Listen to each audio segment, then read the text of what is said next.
कर रहे हैं वो सभी पैक्स पीएमजे के सेंटर के रूप में भी काम करें। और उसका अगला है स्टेट के जितने आरसीएस रजिस्ट्रार ऑफिस हैं आपके, जहां आपका करना और उनके सारे प्रोसेसेस को ऑनलाइन डिजिटल रूप में बनाना, ताकि लोग और हार्डवेयर दोनों ही कंपोनेंट के लिए यहाँ पे हम मदद दे रहे हैं। और विप्लव कुमार देव जी माननीय सांसद लोकसभा, श्री शुक्ल चरण नवादेव जी माननीय मंत्री सहकारिता विभाग त्रिपुरा सरकार, डॉक्टर आज इस कार्यक्रम में स्वागत करें। अब मैं सचिव सहकारिता विभाग त्रिपुरा डॉक्टर मानिक शाह जी,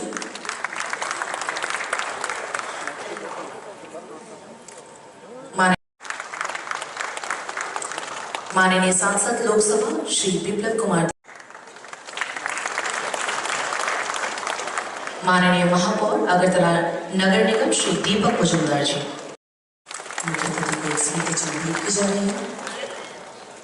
अतिथियों, राज्य सरकार के अधिकारियों और राष्ट्रीय स्तर की सरकारी संस्थाओं, लैब्स एवं पैक्स एवं अन्य बहुउद्देशीय समितियों के प्रतिनिधियों, भावना को साकार करने वाली नीतियों और कार्यक्रमों को लागू करने में अग्रणी भूमिका निभाई है। যে আমাদের আদরণীয় গৃহমন্ত্রী শ্রী অমিত শাহজি আমাদেরকে অনেক মার্গদর্শন করবেন। ত্রিপুরাতে এখন জিএসডিপি এখন পর্যন্ত আমাদের 8.9% আমাদের গ্রো করেছে। পার ক্যাপিটা ইনকাম 2024-এ 1,77,773, যেটা 2023-এ থেকে আমাদের অনেকটা বৃদ্ধি হয়েছে, 1,57,366 ছিল। অর্থাৎ যদি 2012-এর সাথে আমরা তুলনা করি, প্রায় দ্বিগুণ আমাদের জিএসডিপি ত্রিপুরাতে বেড়েছে। কিন্তু এখানে বসে থাকলে হবে না, আমাদের এখন কম্পিটিশনের সমস্ত আমাদের নর্থ ইস্টের যে অন্যান্য রাজ্য আছে তাদের সাথে আমরা দেখলাম, আমাদের কিন্তু এখন অনেক বেশি আরও পরিশ্রম করতে হবে। বিশেষ করে আমাদের যারা এখানে সমবায়ের সাথে যুক্ত, আমাদের জিএসডিপি এই সমবায়কে সামনে রেখে আমাদের জিএসডিপি এবং পার ক্যাপিটা ইনকাম আমাদের অবশ্যই আমাদের বাড়াতে হবে। সমস্ত নর্থ ইস্টের সমস্ত স্টেটের সাথে আমরা একটা হেলদি কম্পিটিশনের মাধ্যমে সেটা আমরা করব। এবং আজকের এই যে আয়োজন, সেই আয়োজনের মাধ্যমে আমি নিশ্চিত যে আগামী দিন আমরা কি আমাদের রূপরেখা এবং আমাদের দিশা নির্দেশিকা সেগুলো সম্পর্কে আজকে আলোচনা হবে। তাছাড়া সাধারণ মানুষের মধ্যেও এই আমাদের আদরণীয় গৃহমন্ত্রীজি থাকার ফলে মানুষের মধ্যে আরও বেশি করে আমাদের সুযোগ আসবে, যাতে সচেতনতা যাতে আরও বৃদ্ধি হয় এবং তাতে করে মানুষ সমবায়ের প্রতি কিন্তু মানুষ আকৃষ্ট হবে এবং সেটা প্রগতির সাথে একটা একাত্ম যে বৃদ্ধি করা সেটা কিন্তু সম্ভব হবে। আমাদের মাননীয় প্রধানমন্ত্রীজির কারণে আজকে আমাদের 5 ট্রিলিয়ন ইকোনমি অর্থনীতি সমৃদ্ধ হয়েছে, সেটাকে আরও যাতে বেশি করে আমরা করতে পারি। প্রতিটা রাজ্য যদি চেষ্টা করে তবেই সেটা সম্ভব হবে, তবেই আমাদের দেশের যে অর্থনীতি সেই দিকে আমাদের অগ্রসর হবে। আমি মাননীয় প্রধানমন্ত্রীজিকে আমি ধন্যবাদ দেব এবং মাননীয় গৃহমন্ত্রীজিকে আমি ধন্যবাদ দেব যে স্বাধীনতার পর প্রথমবারের মতো কোনো যে মিনিস্ট্রি নতুন সমবায় মন্ত্রক গঠন করা হয়েছে এবং এতে করে ভারতকে বিকশিত ভারত করার যে চিন্তাভাবনা সেটা অবশ্যই এই যে ডিপার্টমেন্ট তার মাধ্যমে সেটা সম্ভব হবে। এবং আজকে আমরা দেখতে পাচ্ছি আমাদের মাননীয় গৃহমন্ত্রীজি এই সমবায় মন্ত্রকেরও উনি দায়িত্বে আছেন। উনি আসার পরে আমরা একটা ভাইব্রেশন আমরা দেখতে পাচ্ছি সমবায় সাথে যারা যুক্ত তাদের মধ্যে। আমাদের যে বিভিন্ন যেসব পরিকল্পনা এখন আছে আমাদের কেন্দ্রীয় মন্ত্রক থেকে আরম্ভ করে আমাদের ত্রিপুরা সরকারের, যে প্রতিটা জিপি এবং ভিসিতে অন্তত একটি করে প্যাক্স দুগ্ধ এবং মৎস্য সমবায় যাতে সমিতি প্রতিষ্ঠিত করা যায় সেই দিশায় আমরা কাজ করছি। ত্রিপুরা রাজ্যে আরও 741টি বহুমুখী প্যাক্স করার চিন্তাভাবনা আমাদের আছে। তাছাড়া আগামী 5 বছরের জন্য প্রায় মোট 219টি দুগ্ধ মৎস্য সমবায় সমিতি গঠন করার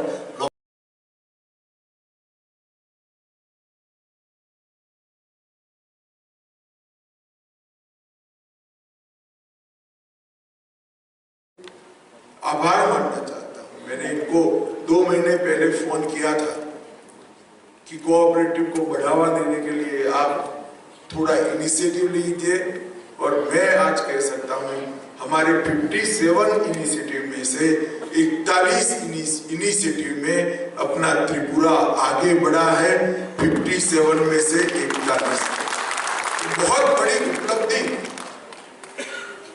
मुख्यमंत्री जी ने स्वयं, कोऑपरेटिव मंत्री ने स्वयं इसमें बहुत डिटेल ध्यान दिया है, इसलिए भारत सरकार की ओर से मैं उनका धन्यवाद करना चाहता हूं। और फिर से एक बार त्रिपुरा की समस्त जनता को आश्वस्त करना चाहता हूं, 2 बार आपने भारतीय जनता पार्टी को मैंडेट दिया है, हम अगले चुनाव में आएंगे। इसके पहले हमारे त्रिपुरा को विकसित त्रिपुरा होने की राह पर गाड़ी को पटरी पर चढ़ा कर आएंगे, ये मेरा वादा है। और हिसाब लेकर आएंगे।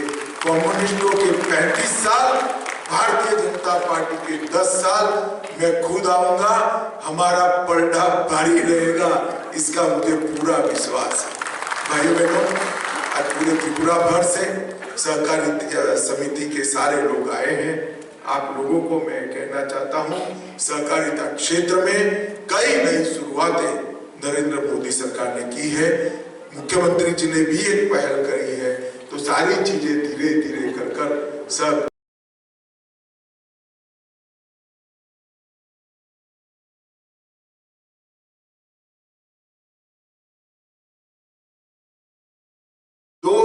साल के अंदर ही NCOL आपको आपकी प्रोडक्ट के कम से कम 30% दाम ज्यादा दिलाएगा, इसमें आपको कोई शंका नहीं। ऑर्गेनिक खेती हमारी भूमि को भी संवर्धित करती है, संरक्षित करती है, पृथ्वी का वातावरण भी अच्छा रखती है, और ऑर्गेनिक प्रोडक्ट जो खाते हैं इनके शरीर के अंदर ढेर सारी बीमारियों से मुक्ति होती है, किसान की समृद्धि बढ़ती है, और पानी का जल स्तर भी ऊपर रहता है। ढेर सारी समस्याओं का समाधान केवल और केवल ऑर्गेनिक खेती। हम यहाँ पर डेयरी को भी प्रमोट करना चाहते हैं, मछली पालन को भी प्रमोट कर हर किसान की आय को बढ़ाना चाहते हैं। और हमने 3 सोसाइटियां बनाई हैं, एक अच्छे बीज उपलब्ध कराने के लिए, एक ऑर्गेनिक प्रोडक्ट के मार्केटिंग के लिए, और तीसरी किसानों के उपज को विश्व के बाजार में पहुंचाने के लिए। मुझे आनंद है कि त्रिपुरा से लगभग तीनों सोसाइटी में 35 से ज्यादा सहकारी संस्थाओं ने मेंबरशिप के लिए आवेदन भेजा है। इसके माध्यम से त्रिपुरा के किसान ये राष्ट्रीय कोऑपरेटिव के साथ जुड़ेंगे। अभी त्रिपुरा में 3138 अलग अलग कोऑपरेटिव, डेयरी, मत्स्य पालन, मल्टीपर्पज, पैक्स, उपभोक्ता सहकारी समिति, पशुधन और पोल्ट्री सहकारी समिति, सब मिलाकर 3138 सहकारी संस्थाएं यहाँ पर काम कर रही हैं। कम्युनिस्ट भाइयों का शासन था, उन्होंने कोऑपरेटिव तो बनाए, परंतु कोऑपरेटिव को अपनी कैडर की भर्ती का साधन समझकर सारे कोऑपरेटिव को लॉस में डालने का काम किया। त्रिपुरा के कोऑपरेटिव अगर प्रॉफिट करते हुए तो 2018 में भारतीय जनता पार्टी की सरकार आने के बाद हुए, और इसमें अब बढ़ोतरी करने का काम नरेंद्र मोदी सरकार के माध्यम से हो रहा है।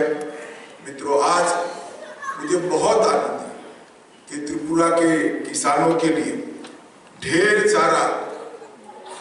सारे नए आयाम आज यहाँ से खुल रहे हैं। उनको सहकारिता से माध्यम से अपने और अपने परिवार की समृद्धि के लिए भी काम करना है।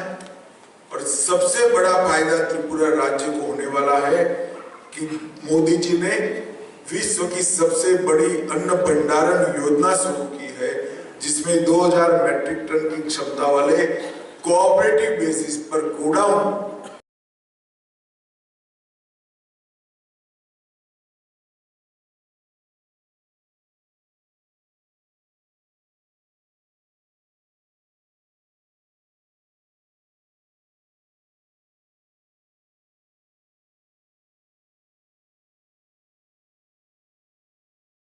सबसे पहले मां त्रिपुरा सुंदरी के चरणों में प्रणाम कर कर मेरी बात की मैं शुरुआत करना चाहता हूं। आज मैं त्रिपुरा ब्रू रियांग बसाहतियों का जो नया बसाहत हुआ है उसका निरीक्षण करने के लिए गया और वहां पर लगभग 400 परिवारों को बहुत सुख चैन और अच्छी सुविधाओं के साथ रहते हुए देखकर मन को सच अर्थ में बड़ी शांति और आनंद की अनुभूति हुई। ये 38,000 परिवार 25 साल से पशु से भी बदतर जीवन जी रहे थे। यहां पर एक ऐसी सरकार थी जो सरकार कहा तो जाता था कि गरीबों की सरकार है, आदिवासियों की सरकार है, वंचितों की सरकार है, मगर ये सरकार ने ब्रू रियांग शरणार्थियों के लिए कोई कदम नहीं। 2018 में यहां पर भारतीय जनता पार्टी की सरकार बनी, 19 में फिर से मोदी जी प्रधानमंत्री बने और 2020 में ये 38,000 परिवारों का पूरा रहने का व्यवस्था भारतीय जनता पार्टी की सरकार ने। उनके कैंप, पीने के पानी, बीच के रास्ते, टीन के अच्छे पक्के मकान, हर कैंप के अंदर एक स्कूल, हर कैंप के अंदर हेल्थ की सुविधाएं, हर घर के अंदर गैस का सिलेंडर, शौचालय, हर शरणार्थी बसाहती को 5 किलो अनाज प्रति व्यक्ति मिलता है, 5 लाख तक की स्वास्थ्य की सुविधाएं दी है और हर घर में बिजली का कनेक्शन। और आज ही उनकी आगे की पढ़ाई के लिए माध्यमिक शिक्षा की भी व्यवस्था हुई है। इतने लंबे समय से ये सारे शरणार्थी एक प्रकार से पशु से भी बदतर जीवन जी रहे, जबकि इनका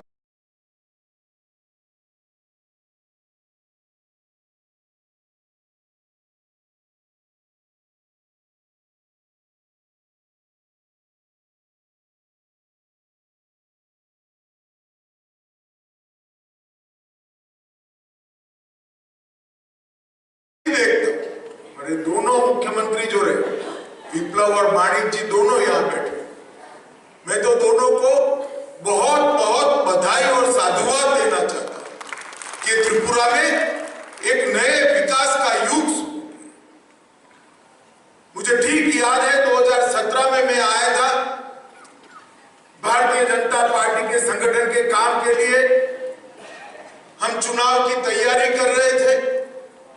विप्लव से मैंने पूछा कितने लोगों के पास घर में पीने के पानी का कनेक्शन है। उन्होंने कहा 2.86%। हर 100 परिवार से 3 से कम परिवारों के पास घर में टैप वाटर था, नल से जल आता था और आज वो आंकड़ा 87% को पार। इतना ही नहीं, 80% त्रिपुरा की आबादी किलो अनाज मुफ्त में देने की व्यवस्था नरेंद्र मोदी सरकार ने 80% से ज्यादा आबादी को 5 लाख तक के गैस की सुविधा, 5 लाख तक के स्वास्थ्य की सुविधा नरेंद्र मोदी जी, उनको कोई खर्चा नहीं। ऑपरेशन भी कराना है तो 5 लाख का पूरा खर्चा माफ। हर घर में गैस, अच्छे रोड, बिजली की उपलब्धि बढ़ाई और इसके साथ में नए नए आयाम रचित कर रोजगारी में भी बढ़ोतरी की। पहले सरकार तो पूरी त्रिपुरा की थी, परंतु सरकार काम करती थी कम्युनिस्टों की कैडर के लिए। उनके लिए त्रिपुरा की जनता केवल अपनी कैडर तक सीमित थी, कैडर से आगे कभी इन्होंने सोचा ही नहीं। और कैडर के जकड़ में ऐसे त्रिपुरा को 25-30 साल तक, 35 साल तक जकड़ कर रखा।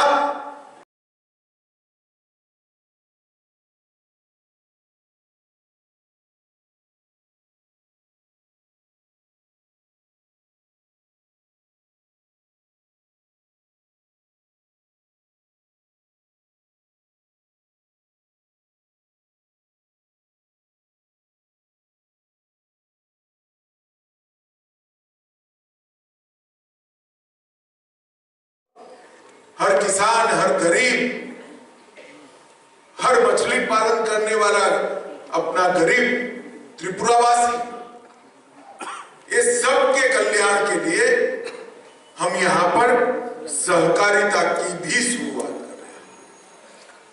मोदी जी ने केंद्र के अंदर सहकारिता मंत्रालय की स्थापना की। इसका उद्देश्य सहकारिता से समृद्धि। अभी मुख्यमंत्री जी ने बताया 5 ट्रिलियन डॉलर की इकोनॉमी करनी।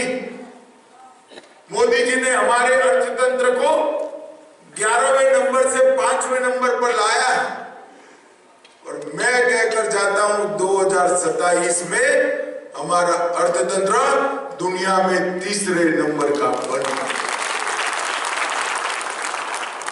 इससे आनंद सबको है, परंतु हमारा लक्ष्य केवल 3रे नंबर का अर्थतंत्र बनाना नहीं। ये प्रक्रिया में 140 करोड़ भारतीयों की सहभागिता होनी चाहिए। समृद्धि हर परिवार तक ट्रांसफॉर्म होनी चाहिए। सुख हर व्यक्ति तक पहुंचना चाहिए। शिक्षा और स्वास्थ्य हर व्यक्ति पर पहुंचना चाहिए। और अगर ये करना है तो सहकारिता से के अलावे और कोई हमारे पास रास्ता नहीं। देश में 8 लाख से ज्यादा सहकारिता संस्थाएं हैं। 35 करोड़ लोग सहकारिता से जुड़े हुए हैं। सुबह के चाय से लेकर रात के भोजन तक हर उपक्रम में कोऑपरेटिव का एक विशिष्ट रोल है। अमूल हो, इफको हो, क्रिप्को हो, नाफेड हो, कई सहकारी संस्थाओं ने जन जन को कोऑपरेटिव के साथ जोड़ने का काम किया है। बैंकिंग, कृषि विषयक वित्त पोषण, चिकित्सा सहयोग और खाद्य का वितरण, ये लगभग हर क्षेत्र के अंदर सहकारिता की नींव। आज यहां पर इस कार्यक्रम के माध्यम से मैं त्रिपुरा वासियों को बताने आया कि हमने मोबाइल ग्रामीण मार्ट नाबार्ड के माध्यम से चालू की। 5 जिलों में ये मोबाइल ग्रामीण मार्ट लगभग कई लोगों को नाबार्ड के माध्यम से दलहन, चावल, गेहूं का आटा भारत ब्रांड के साथ सस्ते दर में उपलब्ध कराने का प्रयास करेगा।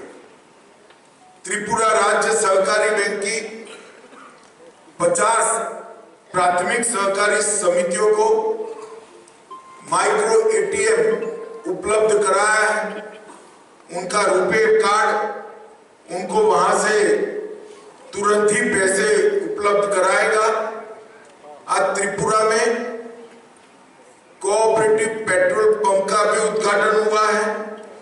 धलाई जिले में हड़ुकालो में एक उपभोक्ता स्टोर का भी उद्घाटन हुआ है और दलदली लैब्स में आज उर्वरक के काउंटर का भी उद्घाटन हुआ है। और त्रिपुरा राज्य सहकारी संघ का स्मार्ट प्रशिक्षण केंद्र NCCF के माध्यम से 500 किसानों को बीज की मिनी किट और NOCL और त्रिपुरा राज्य जैविक खेती विकास एजेंसी के बीच में MOU, ये 8 काम सहकारिता को गति देने के लिए आज यहाँ पर हुए। मैं इसमें त्रिपुरा के सारे किसानों को कहने आया कि त्रिपुरा परंपरागत रूप से 70% से ज्यादा ऑर्गेनिक प्रोडक्ट बनाने वाला राज्य है। 70% से ज्यादा त्रिपुरा के किसान अपने खेत को ऑर्गेनिक रखें, मगर उनका सर्टिफिकेशन नहीं। आप लोग किसी कोऑपरेटिव के माध्यम से नेशनल ऑर्गेनिक कोऑपरेटिव लिमिटेड के साथ जुड़िए और जुड़कर आपकी भूमि और आपकी पैदाशों का ऑर्गेनिक का सर्टिफिकेशन कराइए। मैं आप